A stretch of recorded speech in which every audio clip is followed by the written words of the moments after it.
My next guest this evening is Chelsea Monroe, the Digital Campaigns Manager at PETA, the People for the Ethical Treatment of Animals, who feels that the move towards in vitro meat is happening and not a minute too soon. Chelsea joins me now. Good evening, Chelsea. Thanks for joining me. Evening. Thanks for having me.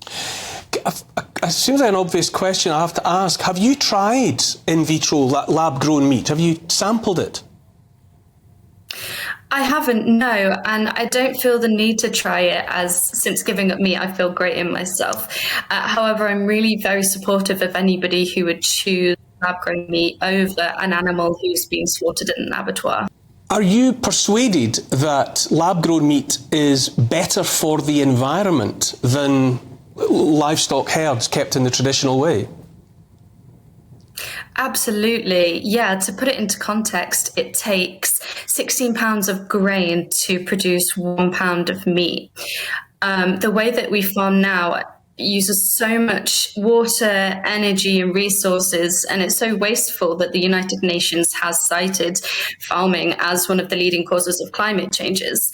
And it's estimated that this in vitro meat would use a very small fraction of the resources and energy that factory farms would do. So it's definitely a no-brainer. It would be so much better for the environment. The reason I ask, I'm looking at a study by Livestock, Environment and People, a programme at the Oxford Martin School, and it's very recent research, and it suggests that while uptake of particular forms of cultured meat could indeed be better for the climate, others could actually lead to higher global temperatures in the long run.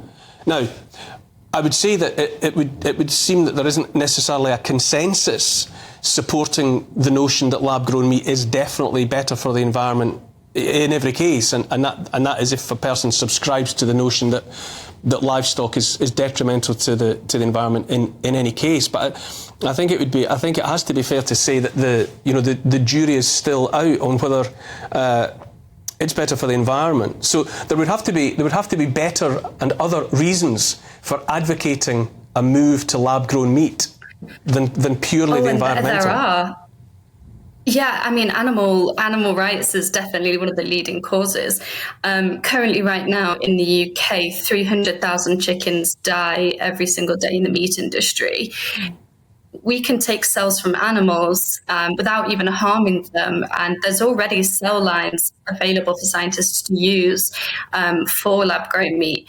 So we really could be saving billions and billions of lives by implementing lab-grown meat. This drift to this technology of creating meat where there was none seems fundamentally wrong. Yes, because I found myself drifting away from meat over the last few years, partly because I'm one who, I find it difficult, because I love animals. I find it difficult that I would be eating, these little soft furry creatures, or maybe not soft furry, but creatures.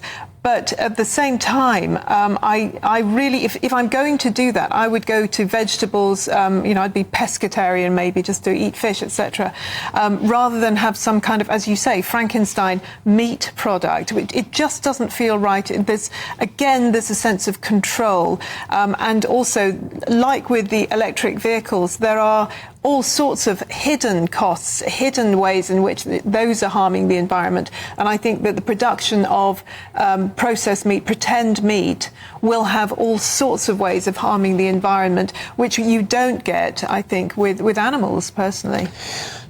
To me, the prime consideration is the people, are the people. It's the welfare of people. Yes. And there's something profoundly anti-human about a great deal of the broader agenda of 2030 or however you want to describe it, that people are not being properly respected. You can have your conversations about whether or not animals are properly treated, but we're definitely, in my mind, drifting into territory where people are not being treated with respect. Oh, very much so. And as you know, one of the co-founders of Greenpeace, Patrick Moore, he's recently said that if we get to net zero, half of the population of the world will die. Now, many will say that that's part of the point, that, you know, the agenda, the depopulation agenda, if it does exist, is to remove 7.5 billion people from the world. Well, if you can remove more. Chelsea, can I put that point to you while I still have you? The broader agenda, yes. 2030, to me, and your Jasmine was echoing the feeling, it feels anti-human. It feels that people are being put into second place or third place, and that it's an unhappy direction of travel. Yeah, so actually I wanted to touch back on what you were saying a minute ago about sort of it feeling a bit unnatural, but there's actually nothing more unnatural than taking animals from their environment and cramming them into sheds by the thousands so they can't turn around. And Frankenstein genetic modifications that have been used on animals is, again, it's vastly unnatural. Chickens in the meat industry, for example, they're bred to grow extremely large, heavy upper bodies very, very quickly to maximize profits. Their bodies then can't be supported by their legs, and they collapse, and they have to sit in their waste until they're taken to the abattoir. And the waste can give them ammonia burns. And there's just simply no way to ethically or humanely kill an animal.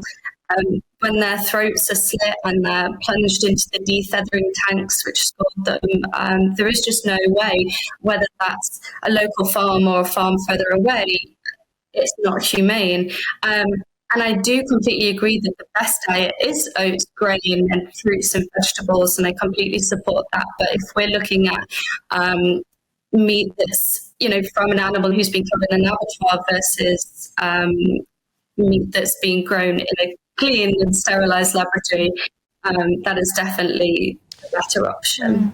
Chelsea, I absolutely respect your opinion and your feelings about meat consumption. As I do, I respect the way that so many people express that feeling that what we're doing is wrong. But for my own part, I absolutely want animals that are being raised for food to be ethically and decently treated, and I believe there is a way of doing that, as I believe there is a humane way in which animals can be slaughtered. But I absolutely respect your opinion on that. Thank you so much for joining us this evening.